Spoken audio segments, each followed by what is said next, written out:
Conviver e aprender com os librianos e librianas.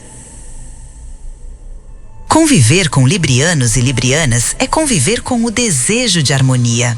Eles detestam conflitos, evitam confrontos e fazem malabarismos emocionais para manter a paz. São pessoas que enxergam todos os lados de uma situação e tentam, a todo custo, encontrar o meio termo. À primeira vista, parecem indecisos, mas, no fundo, são profundamente comprometidos com a ideia de justiça. Só não querem machucar ninguém no processo.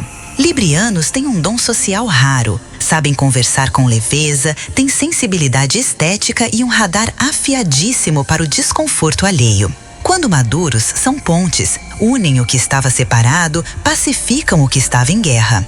Têm uma elegância natural e um charme que, mesmo sem querer, atrai. Estar com eles é como tomar um café num ambiente bonito e silencioso. Você se sente mais calmo só por estar ali. Mas, claro, conviver com Libra tem seus espinhos. A necessidade de agradar pode virar falsidade. A indecisão pode se tornar paralisia. Librianos, quando desequilibrados, evitam tanto o confronto que preferem mentir do que decepcionar.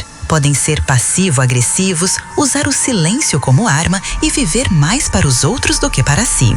E quando se perdem em busca de validação, esquecem do próprio desejo.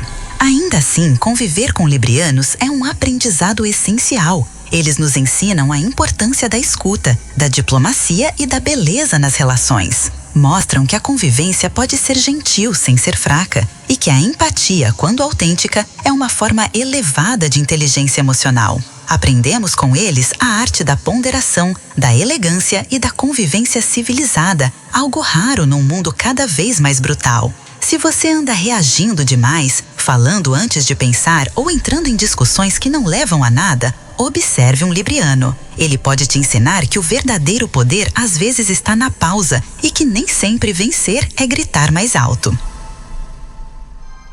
No próximo episódio, mergulharemos nas águas profundas da intensidade emocional. Como conviver com escorpianos e escorpianas. Prepare-se para o mergulho.